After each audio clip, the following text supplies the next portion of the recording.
O Eterno Egito. Por séculos, os deuses protegeram suas terras. E então, Akenaton, o faraó rebelde, afastou-se dos deuses e abalou as fundações do país mais poderoso da terra, até que ele quase caiu. Akenaton era um fanático religioso ou era o presságio do Cristo?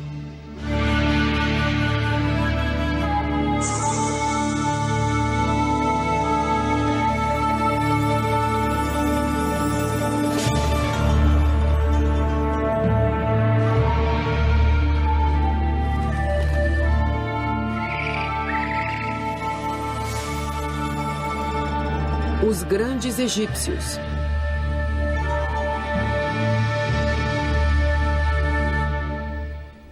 O faraó rebelde. As pirâmides e os templos do Egito parecem que vão perdurar para sempre. Mas existem alguns monumentos que desapareceram praticamente quando foram construídos.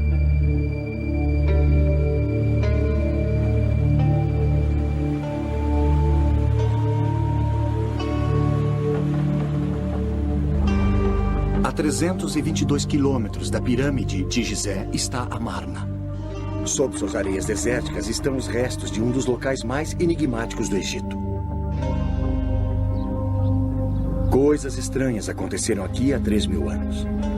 Nasceu uma nova religião. Um faraó desfigurado morreu. E os egiptólogos ainda estão tentando descobrir o que aconteceu.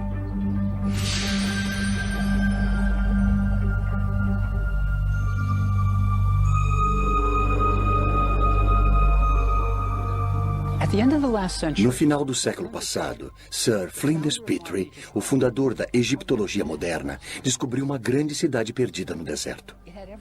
Ela tinha tudo o que ele esperava. Havia templos, palácios, ruas largas. Mas ainda assim faltava alguma coisa. Faltava cenas do faraó golpeando seus inimigos, marchando para a batalha. Também havia cenas do faraó fazendo oferendas a centenas de deuses egípcios. Não havia deuses.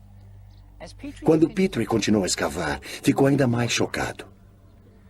O faraó era mostrado desfigurado, com o rosto alongado, seios, quadris largos e coxas grandes. Durante 1000 anos, os faraós foram retratados como jovens vigorosos, musculosos, prontos para a batalha. Este faraó era retratado desfigurado.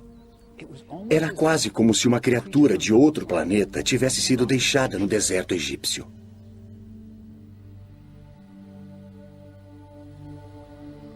Então, o que aconteceu cerca de 1.300 anos antes do nascimento de Cristo? Para responder a essa pergunta, precisamos conhecer a família deste faraó rebelde.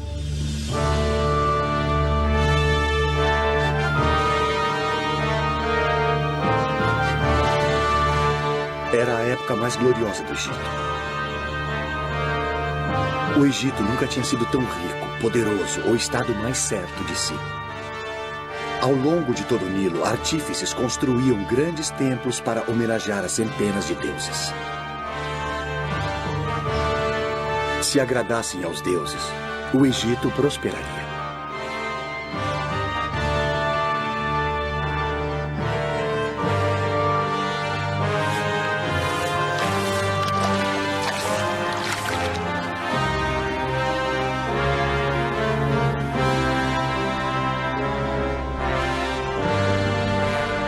O pai de Akenaton, o faraó Amenhotep III, vivia no grande centro religioso de Tebas, cidade do deus Amon, cujos silos de topo arredondado estavam cheios de grãos, óleo, linho e vinho, necessários para pagar as centenas de sacerdotes que serviam os deuses. Havia uma só principal indústria na cidade, a religião. E bem no centro de tudo estava Amenhotep III. Suas duas colossais estátuas ainda se encontram na planície de Tebas. Uma vez elas guardaram um grande templo, que agora encontra-se sob o sol. Toda a glória e riqueza de Tebas logo seriam abaladas por uma revolução como jamais vista.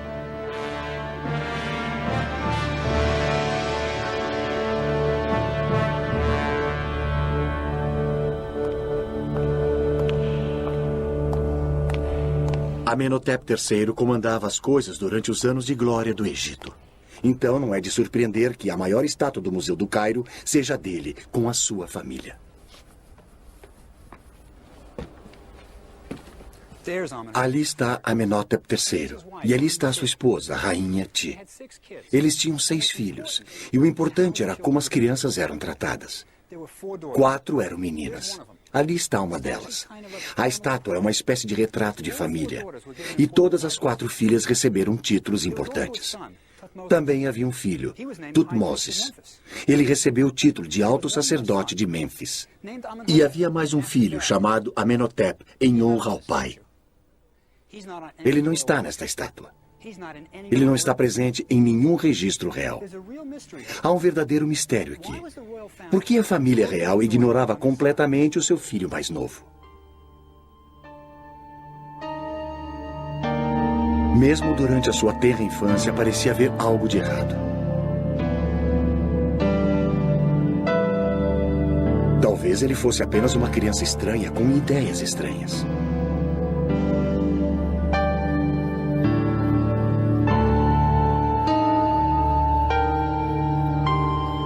Enquanto seu irmão e irmãs recebiam títulos e honras, não havia nada para o jovem Amenhotep.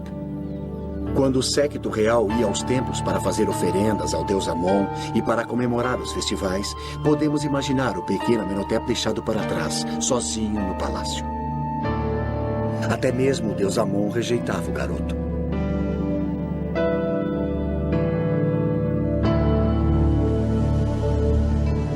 Então, o jovem príncipe foi excluído das cerimônias nos templos, onde seu irmão e suas irmãs faziam oferendas aos deuses. Tudo girava em torno dos templos e seus milhares de sacerdotes.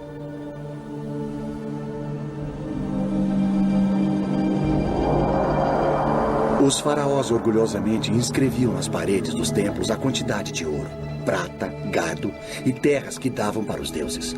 Em um ano apenas, um faraó deu ao templo 51 quilos de ouro, 907 quilos de prata, 2.268 quilos de cobre, 25 mil jarras de vinho, incontáveis filões de pão, 300 medidas de linho fino e 12 mil acres de terras.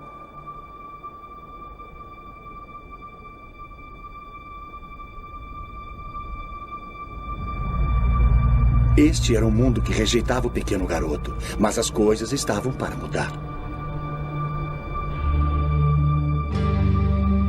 Depois do faraó, a pessoa mais importante da família real era a Rainha Ti, a grande esposa do rei. Quando Amenhotep III casou com Ti, ele enviou o que então foram os primeiros telegramas do mundo. Proclamações de casamento esculpidas em placas em forma de escaravelho e enviadas a países estrangeiros. Elas diziam: tomei uma esposa, a Rainha Ti, senhora das 2 terras. Seus pais são Uia e Tuia. Os pais da nova rainha não pertenciam à realeza. Para qualquer um que lesse as entrelinhas, a mensagem era clara. Minha esposa é uma plebeia, mas é melhor vocês a aceitarem como a rainha do Egito. Sua escultura denota uma mulher poderosa, do tipo que conseguia o que queria. Sua ambição parecia concentrada em Amenhotep, seu filho, que mais tarde mudaria o seu nome para Akhenaton. O que a Rainha Ti queria era que seu filho Akhenaton fosse o faraó do Egito. O irmão mais velho de Akhenaton tinha morrido, mas havia outros pretendentes ao trono. Eles eram os jovens filhos do faraó com suas outras esposas. Sob circunstâncias normais, qualquer um deles poderia ter sido faraó. Mas foi o patinho feio da Rainha Ti que se tornou rei. É uma curiosa sutileza da história, mas devido à determinação de Ti de colocar Akhenaton no trono do Egito, nós ainda vivemos com as consequências.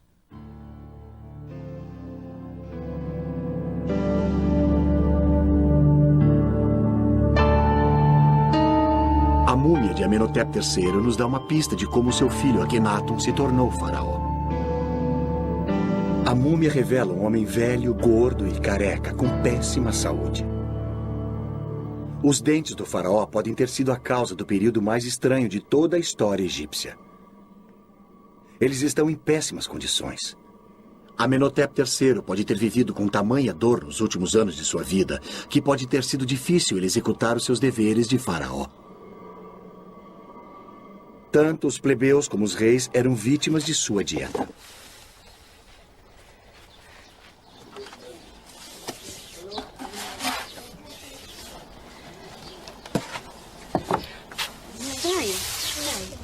Todos os grãos do Egito eram moídos na pedra. Isso parece bastante saudável, certo? Errado. Veja, isso significa que, junto com o seu pão, você ingeria uma quantidade considerável de areia e sedimentos. Passar anos comendo pão egípcio moía os dentes, expondo as suas raízes à deterioração. Por mais habilidosos que os médicos egípcios fossem, eles não eram dentistas. Então, restava ao pobre Amenhotep III tentar aliviar a dor como pudesse. Ele pode ter sido sedado com vinho ou talvez com ópio. Se ele não estivesse em condições de tomar decisões, provavelmente seria fácil para a poderosa rainha Ti escolher o seu filho adolescente para ser o próximo faraó. Levado até o topo por sua ambiciosa mãe, o garoto rejeitado se tornou o rei do Egito. Mas que tipo de faraó seria o estranho rapaz de 18 anos?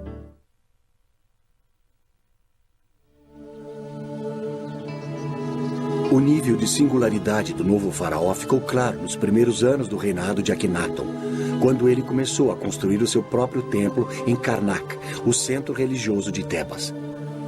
Karnak, na verdade, é um labirinto de templos que ocupa mais de 100 acres. Construída num período de 2000 anos, cada faraó incluiu seus próprios monumentos para cair nas boas graças dos deuses. Quando Akhenaton fez a sua contribuição, o povo do Egito soube que algo muito estranho tinha acontecido. Ele criou um estilo artístico completamente novo e esquisito. O faraó era retratado com longos dedos dos pés, quadris largos, dedos das mãos extremamente longos, seios e um rosto alongado. Nada parecido com isso já tinha sido visto num templo egípcio. Mas a esquisitice não terminava aí. Bem à frente do templo estavam duas estátuas colossais do faraó, que acentuavam as suas estranhas características ainda mais. Mas isso não era tudo. O templo estava coberto de cenas do Aten, o disco do sol. Com seus raios brilhando para baixo, terminando em mãos segurando Ankhs, o hieróglifo que significava vida. Amon e os outros deuses do Egito tinham desaparecido, substituídos pelo disco solar. O povo deve ter imaginado: onde estão os outros deuses? Eles logo saberiam. Akhenaton tinha declarado, pela primeira vez na história registrada, que havia apenas um Deus. Ele tinha virado 2000 anos de religião egípcia de pernas para o ar.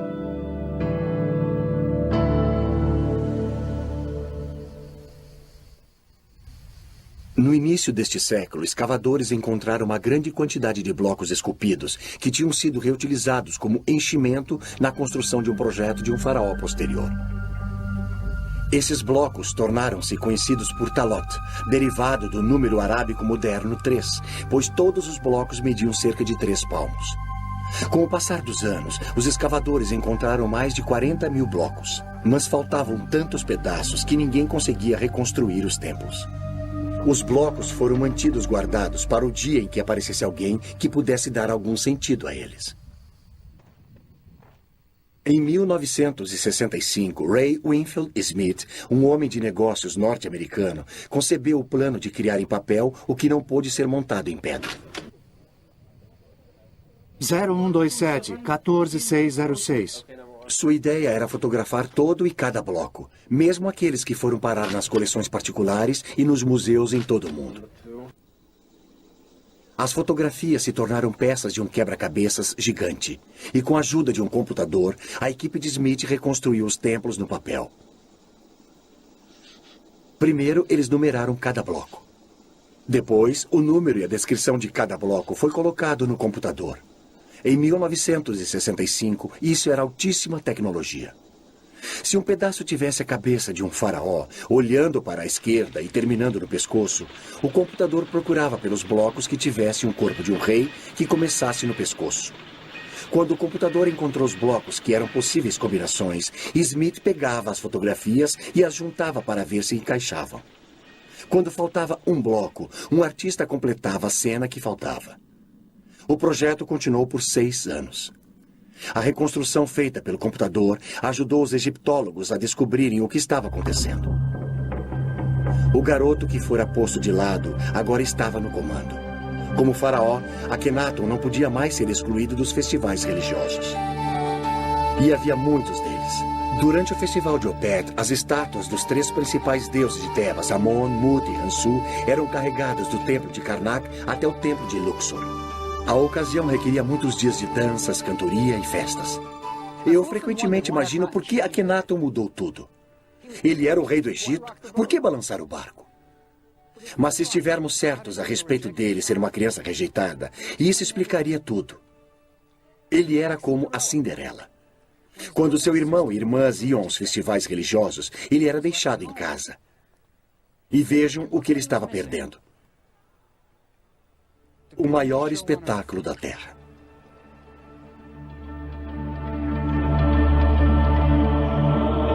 À noite, sacerdotes de cabeça raspada cantavam as suas orações para aplacar os deuses do Egito.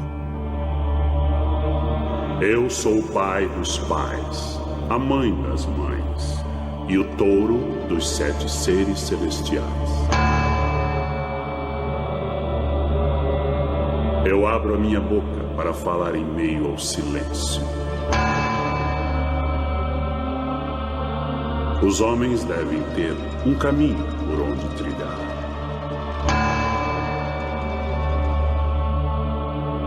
Estas eram cerimônias maravilhosas, e o jovem Akhenaton as estava perdendo. Mas há um final feliz, pelo menos por agora. Akhenaton se torna rei do Egito, e com o seu poder, ele pode acertar tudo. Ele rejeitará os deuses de Tebas. Não eram mesmos os seus deuses. E ele terá o seu próprio Deus particular, que o ama, o Aten.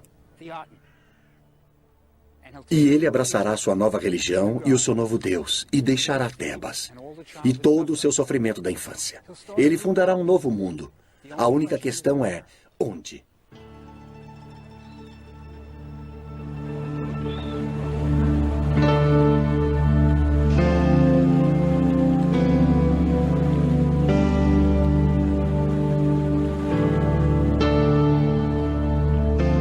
A resposta para a pergunta sobre o local onde Akhenaton deve começar a sua nova vida veio no 5º ano de seu reinado e do próprio Aten. Enquanto Akhenaton viajava, através de uma desolada extensão do deserto no meio do Egito, cerca de 290 quilômetros ao norte de Tebas, o sol nasceu no horizonte e parecia que se deitava no desfiladeiro nas montanhas próximas. O hieróglifo, que significa horizonte, era o sol se deitando no desfiladeiro de uma montanha. O horizonte significava o início e o fim. Este era o sinal de que Akhenaton precisava para construir o seu campo dos sonhos. O Aten tinha aparecido para ele e disse-lhe que construísse a sua cidade no deserto inabitado. Ele a chamou de Akhenaton, o horizonte do Aten. Akhenaton mandou esculpir marcadores de fronteira à volta de sua cidade, relatando sua visão mística. Sua Majestade apareceu em sua grande biga de Electra, como o Aten, quando se eleva no horizonte. Foi o Aten, meu pai, que me disse para construir a cidade. Nenhum burocrata jamais me aconselhou a construir nesse local deserto. Depois de ter recebido a revelação para construir a sua cidade, Akhenaton liderou um pequeno grupo de seus seguidores saindo de Tebas e indo para a árida região desértica que o Aten tinha escolhido, um lugar agora chamado de Amarna. Akhenaton era líder de uma seita e esta seria a sua comuna. Num dos marcadores de fronteira, ele reuniu os fiéis e, enquanto observava as desoladas planícies onde seria construída a nova cidade, ele realizou um culto de adoração. Akhenaton não estava mais sozinho. Agora ele estava casado com Nefertiti, uma das mulheres mais lindas da história. Agora ele tinha sua própria família, 2 filhas e mais 4 por vir. O garoto rejeitado tinha percorrido um longo caminho. Devia haver uma incrível sensação de emoção na nova cidade. Eles eram pioneiros numa admirável nova religião e o faraó era o seu líder. Uma sensação como essa só ocorreria novamente na era cristã. Era uma virada na história do mundo. E Akhenaton era o pivô dessa história. Mas o resto do Egito aceitaria a nova religião do faraó?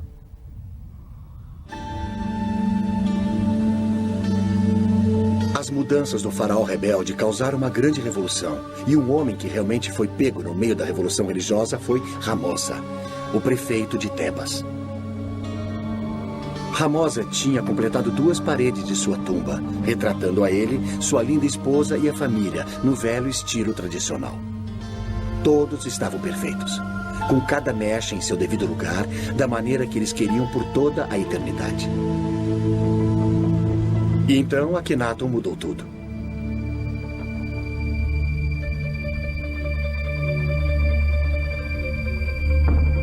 Desesperado para ser politicamente correto, Ramosa começou a completar a sua tumba no novo estilo, retratando Akhenaton e até Ramosa com um queixo alongado e nariz aquilino. Povos de todo o Oriente Médio reverenciavam Akhenaton. Ramosa também se retratou com colares de ouro, talvez a sua recompensa por mudar para o novo Deus. Ou era um suborno para manter as aparências. O velho Ramosa morreu antes de completar a sua tumba, e a procissão funerária que o enterrou foi rapidamente pintada na parede. Ramosa tinha um pé na religião antiga e um pé na nova. Você imagina o que ele pensou que iria lhe acontecer na próxima vida? Ou se é que havia mesmo a próxima vida? Mas Ramosa não era o único que tinha perguntas.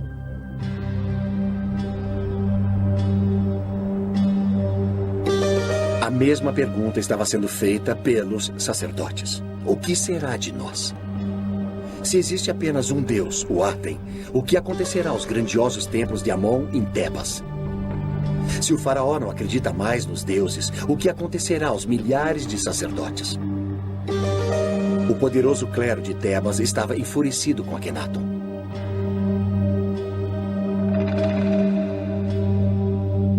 O faraó rebelde tinha declarado seus deuses extintos, tinha desertado da capital religiosa do Egito e jurou nunca mais voltar. As oferendas reais aos templos tinham se acabado. Não haveria mais doações aos templos dos prisioneiros capturados nas guerras. Os recursos do Egito estavam se esvaindo das cidades instituídas e indo para o deserto para construir a nova cidade do faraó. Mas não eram apenas os sacerdotes que sofriam por causa da nova religião.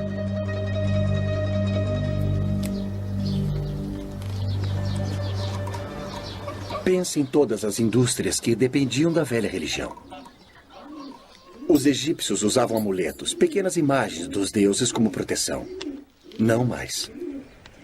Os fabricantes de amuletos egípcios que esculpiam escaravelhos, pequenos besouros com as imagens dos deuses e os nomes dos reis, faliram. Os habilidosos escultores de madeira que faziam as estátuas dos deuses que adornavam as casas egípcias estavam sem trabalho.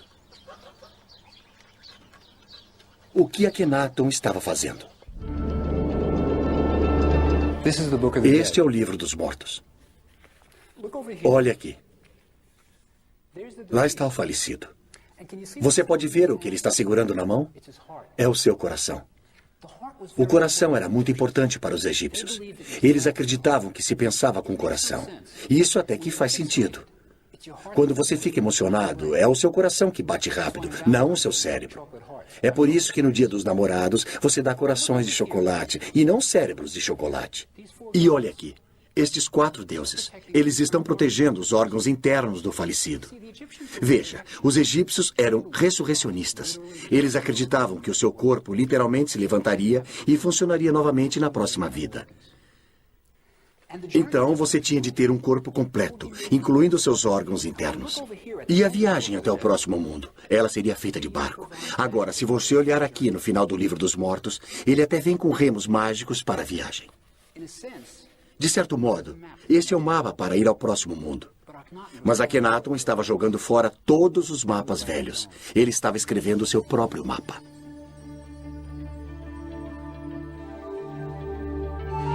Antes de Akhenaton, as paredes das tumbas egípcias retratavam um próximo mundo muito parecido com este. O falecido ainda está trabalhando nos campos, mas é muito melhor. Agora ele possui vestes feitas do linho branco mais fino, e você tem a sensação de que tem até ar-condicionado. Mas Akhenaton também mudou isso. Em Amarna, as paredes das tumbas não mais mostravam os mortos no próximo mundo. Essas cenas foram substituídas por retratos de Akhenaton e da família real, e frequentemente adorando o Aten. Se havia um próximo mundo, ele parecia girar em torno de Akhenaton. E junto com esta confusa visão do pós-vida, está uma das maiores realizações intelectuais do mundo antigo, um poema escrito pelo próprio Akhenaton. Esplêndido você se ergue ao amanhecer. Aten vivente, criador da vida. Quando você nasce no leste, você cobre toda a terra com a sua beleza. Você é formoso, grandioso, radiante.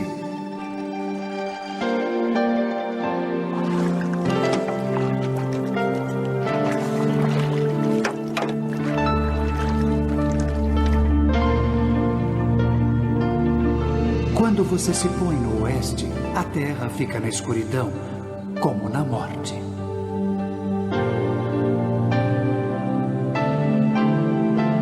Os leões vêm de seus covis, todas as serpentes picam, a noite ronda. A terra está mergulhada no silêncio, enquanto seu Criador descansa na escuridão.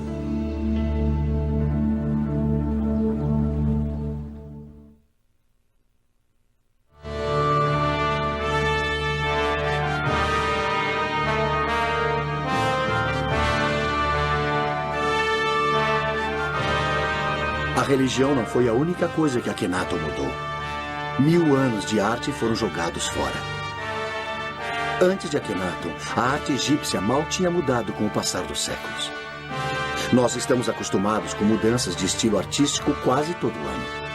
No Egito, a arte era para a eternidade. As mudanças eram para ser evitadas. A estátua de um faraó de 2500 anos antes de Cristo não é radicalmente diferente de uma estátua feita 2000 anos depois.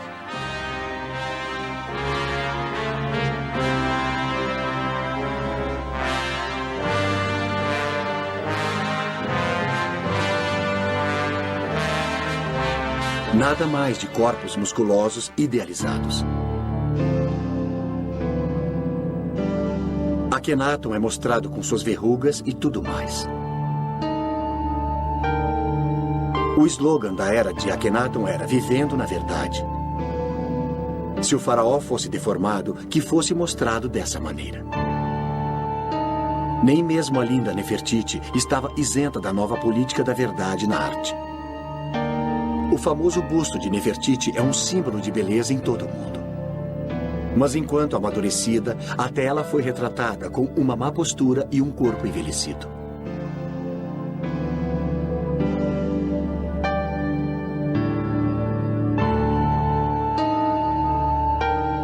Tornou-se moda mostrar toda a família real com cabeças alongadas.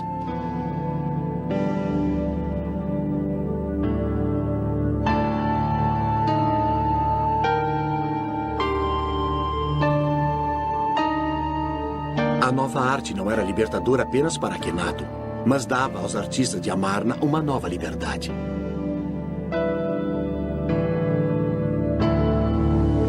Os artistas tiveram uma chance de se expressar como nunca antes. As novas cenas da família real podiam ser montadas sem preocupações com a tradição.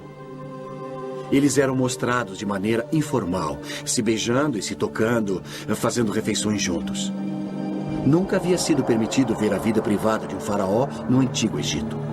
Mas Akhenaton o permitiu. Era como se cinegrafistas fossem convidados para filmar a rainha da Inglaterra escovando os dentes. Crescendo em Tebas, Akhenaton nunca tinha sido mostrado com sua família. Nunca fora citado nos monumentos. Agora, aqui em Amarna, ele podia sair do armário e dizer: "Me aceitem como eu sou."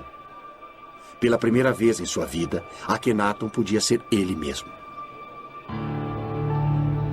Terminada, Amarna era um cenário teatral para comemorar o reinado de Akhenaton. O garoto rejeitado tinha percorrido um longo caminho. Sobre a estrada, uma ponte ligava o palácio à área do templo. Aqui, Akhenaton e Nefertiti apareciam diante do povo numa sacada chamada de Janela das Aparições, atirando ornamentos de ouro e outros presentes àqueles que eles queriam honrar. A cidade cresceu, chegando a mais de 10.000 habitantes.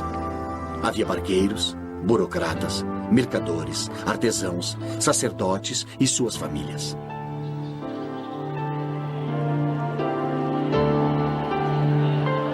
Eles deviam estar incrivelmente animados com as suas novas vidas, novas casas, novos inícios. Era como a Era de Aquário. Akhenaton estava tentando criar uma utopia, mas nem todos estavam felizes.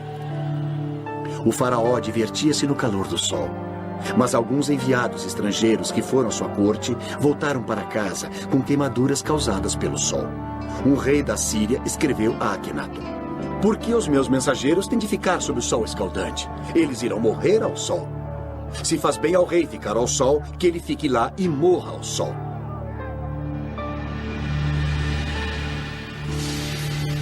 Eles eram como os adoradores do sol californianos. Eu sempre penso na corte de Akhenaton com um bronzeado permanente.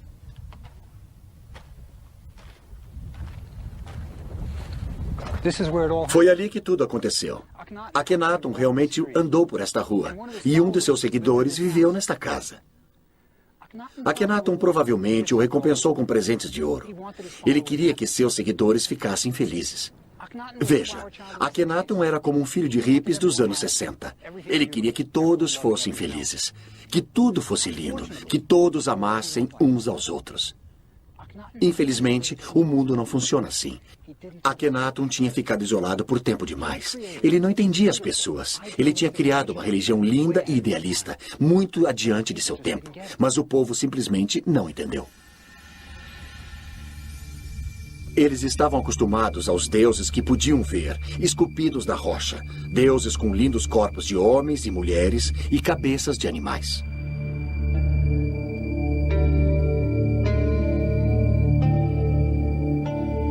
O deus de Akhenaton, o Aten, era uma abstração. Era o princípio básico do universo, luz. Os súditos de Akhenaton simplesmente não conseguiam entender isso. Este não era um deus com o qual podiam contar na hora da necessidade. Além disso, havia um elitismo em relação à nova religião que deve ter confundido os supostos adoradores do disco. O Aten nunca lançava seus raios sobre eles, somente na família real. O Aten era o deus pessoal de Akhenaton, dando ao rei desenfreados amor e amparo. Talvez ele tenha substituído o pai que o tinha empurrado para um segundo plano. Eram Akhenaton e a sua família que adoravam o Aten. Todos os outros tinham de se contentar com a luz refletida de Akhenaton. É quase como que se a nova religião viesse em dois tamanhos, plebeu e king size. Nesta cidade sagrada no deserto, Akhenaton foi tirado do sofrimento que tinha experimentado na sua infância em Tebas. Mas ele também foi tirado da realidade. Havia problemas no paraíso. O Egito estava morrendo. Por mais de 10 anos, Akhenaton tinha vivido na sua amada Amarna, com seus pensamentos voltados para a religião e para o seu deus pessoal, o Aten. Mas ninguém ficou cuidando da loja. Era como se o presidente dos Estados Unidos tivesse mudado a sede do Congresso para o Wyoming e começasse a escrever poesias. O exército do Egito, que um dia fora grandioso, tinha enfraquecido. Os países estrangeiros não mais mandavam tributos. Dos remotos postos avançados na Síria e no Líbano, os embaixadores estrangeiros do Egito escreveram ao rei dizendo que não mais eram respeitados. Cartas escritas por um de seus príncipes leais, Reboti, falam da falta de respeito por Akhenaton e pelo próprio Reboti. Escrevendo de sua posição fortificada, ele pleiteou: Eles conspiram entre eles. E assim sendo, receio não haver quem possa me resgatar de suas mãos. Como um pássaro preso na rede, eu me encontro. É preciso lembrar como Reboti estava isolado. Para os soldados egípcios chegarem a ele, teriam de marchar através de Gaza, Canaã, até o Vale de Beká, na Síria, e depois para o norte. Este sempre era um território hostil.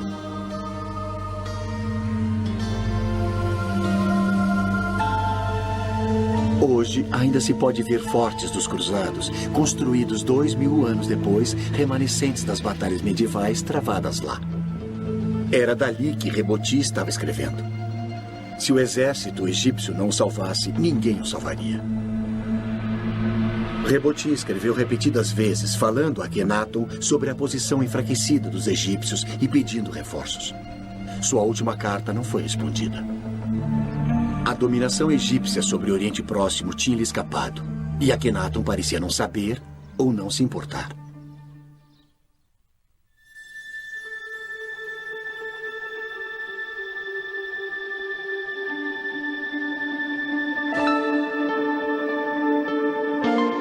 Isolado dos problemas do Egito e talvez da própria realidade, Akhenaton devia estar realmente muito feliz com seu novo Deus, sua nova família e sua nova cidade. Mas após 14 anos de casamento, sua linda esposa e companheira Nefertiti morreu. Sua outra esposa, Kia, também tinha morrido. Então, agora ele não tinha uma mulher ao seu lado. Akhenaton tinha sido criado entre mulheres, 4 irmãs e sua poderosa mãe, a rainha Ti. Nefertiti tinha sempre estado ao seu lado, partilhando seus sonhos. Kia, sua linda esposa secundária, também era importante para ele. Ela até tinha o seu próprio templo. Agora, as 2 esposas estavam mortas. Akhenaton estava sozinho novamente. O grande experimento no deserto estava quase acabado. No 17º ano de seu reinado, com pouco mais de 30 anos, Akhenaton morre e desaparece da história. Algum dia saberemos o que realmente aconteceu em Amarna. Akhenaton realmente se parecia com as suas estátuas? Muitos acreditam que a única maneira de sabermos será com a descoberta da múmia de Akhenaton. É exatamente isso que alguns egiptólogos acham que aconteceu em janeiro de 1907. De todas as múmias reais descobertas, nenhuma causou mais controvérsia do que aquela encontrada na tumba 55 do Vale dos Reis. No início do século, Theodore Davis, um rico americano que fazia escavações no Egito, descobriu uma tumba onde um sepultamento da época de Amarna tinha sido realizado. Essa tumba claramente não fora concluída e o sepultamento fora apressado. Painéis de madeira dourada estavam deitados no chão e contra a parede. Elas traziam a imagem danificada de Akhenaton adorando o disco solar e o nome da rainha Ti.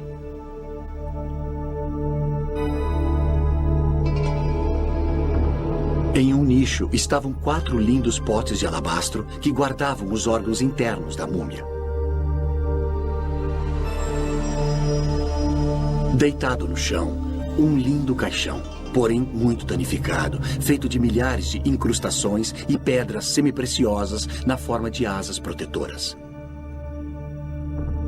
Mas as cártulas contendo o nome do seu ocupante tinham sido arrancadas. Todos envolvidos na escavação da tumba acreditavam que poderiam identificar a múmia dentro do esquife, uma vez que a sua tampa fosse aberta e as inscrições nas bandagens ou as joias fossem examinadas. Quando chegou o dia de desembrulhá-la, todos os presentes sentiam a importância histórica do evento. Eles iriam ser os primeiros em mais de 3.000 anos a ver o rosto de um rei ou rainha do Egito. Quando abriram a tampa do esquife, viram uma múmia envolta em folhas de ouro. Mas quando começaram a desembrulhar a múmia, aconteceu algo digno de um filme de terror. Assim que a tocaram, ela se transformou em pó, deixando-os com uma pilha de ossos desarticulados no fundo do esquife. Mas sob o esqueleto, a última folha de ouro parecia ter o nome de Akhenaton, meio danificado. Sua pelvis era larga como a de uma mulher, mas nas suas estátuas, Akhenaton sempre tinha sido mostrado com uma pelvis larga. A cabeça da múmia era alongada como a de Akhenaton. Tudo parecia se encaixar perfeitamente. Alguns dos presentes estavam absolutamente convencidos de que tinham encontrado a múmia de Akhenaton. Mas ainda hoje a identidade da múmia da tumba 55 é um mistério. A palavra final do porquê Akhenaton e a família real eram mostrados deformados pode ser dada agora por um grupo de cientistas que estuda uma doença chamada Síndrome de Marfan, um defeito genético que danifica o tecido conjuntivo do corpo. Abraham Lincoln provavelmente sofria da Síndrome de Marfan. Alguns de seus sintomas são rosto alongado, queixo protuberante, dedos das mãos e dos pés alongados e olhos estranhos. Parece com um faraó que você conhece? E se Akhenaton era portador desse defeito genético, cada uma de suas filhas teria uma chance de 50% de herdá-lo. E isso pode explicar por que todos são mostrados com sintomas semelhantes.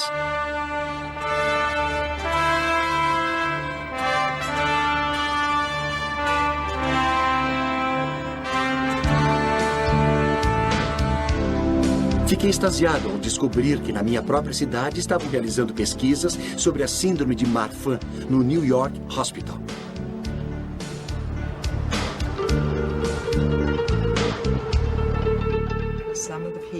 A doutora Jessica Davis é uma das maiores especialistas do mundo na síndrome de Marfan. Aqui está o nosso paciente. Eu sei, eu reconheço o seu perfil. E ali estão as características que sugerem que era portador da síndrome. E se esse cara entrasse no seu consultório? Eu acho que a coisa mais sugestiva aqui é só o rosto alongado, o rosto longo e fino. Mas ele também é um indivíduo de boa aparência. Essas seriam as duas coisas a serem analisadas. Alguém que tem características comuns, mas um rosto longo e fino. Então, o diagnóstico da síndrome de Marfan não depende apenas da aparência da face. Porém, eu acho muito importante dizer que as pessoas que realmente têm a síndrome de Marfan têm características faciais normais. No entanto, elas têm uma aparência gótica e mais clássica. Agora, as mãos alongadas eram típicas da arte desse período. E deixa eu mostrar uma coisa que é um grande exagero. Agora, essa é uma mão que não parece nada natural. O jeito que o dedo fica. Esses dedos excessivamente longos são característicos da síndrome ou... Esse dedo muito fino certamente poderia sugerir que há uma disfunção nos tecidos conectivos, como estes dedos muito longos. E o que você pode ver aqui é que está um pouco deslocado, parece flexível. Agora, deixa eu lhe mostrar um pé. Antes de mais nada, esses são membros muito finos. A mão e o braço são sugestivos. O tornozelo certamente é sugestivo. E este é um pé muito longo e elegante com dedos longos. Quero dizer, é algo que mediríamos no diagnóstico clínico de um portador da síndrome de Marfan. Então, sim, é muito sugestivo. Por causa da face, das mãos, dos pés, o corpo, a estrutura do esqueleto, você mandaria este homem fazer um exame para ver se ele tem Marfan? Você... Se faria mais alguma coisa? Sim, mandaria fazer um ecocardiograma. E você mandaria fazer o exame? Sim. Eu acho essa história fascinante. A tese parece bem razoável. Vale a pena checar a hipótese e dar uma olhada nos outros membros de sua família. Ótimo. Seria muito interessante. Mesmo na morte, Akhenaton se rebelou contra as tradições do Egito, rejeitando este local onde seus ancestrais tinham sido enterrados. Para sua tumba, ele escolheu um vale remoto em Amarna. Se parece com o Vale dos Reis, onde seu pai foi enterrado. Talvez a criança que existia nele ainda procurasse por aceitação. Em sua tumba, o mais original pensador religioso que o mundo antigo já tinha visto foi colocado para descansar. Ele tinha vislumbrado o monoteísmo de Moisés e a tranquilidade e a esperança de Cristo bem antes que o povo do Antigo Egito fosse capaz de aceitá-lo. Logo após a sua morte, os seus seguidores de Amarna, incapazes de compreender o que o seu faraó pregava, abandonaram a cidade e voltaram a Tebas e aos deuses familiares. O nome de Akhenaton, rotulado como herege, seria apagado dos monumentos do Egito. Seu filho, um jovem faraó chamado Tutankhamon, é que o mundo todo conheceria. A ousada experiência no deserto tinha terminado. A cidade de Amarna voltou à areia. James Breasted, o egiptólogo norte-americano, disse de Akhenaton: Morreu com ele um espírito que o mundo nunca tinha visto antes. Uma alma corajosa, destemidamente enfrentando o impulso da tradição imemorial. Esse homem, que numa era tão remota e sob condições tão adversas, tornou-se o primeiro idealista e o primeiro indivíduo do mundo. Uma imagem forte, mas com muita verdade.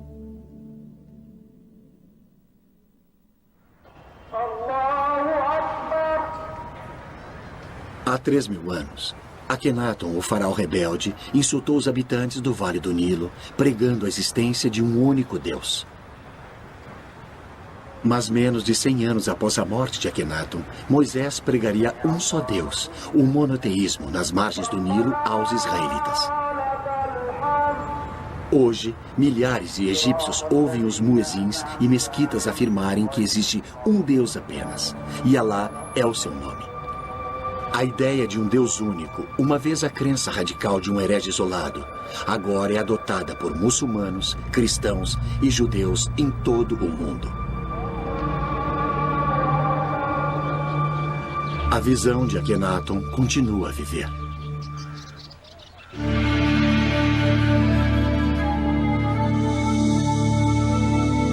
Versão brasileira, Tempo Filmes, São Paulo.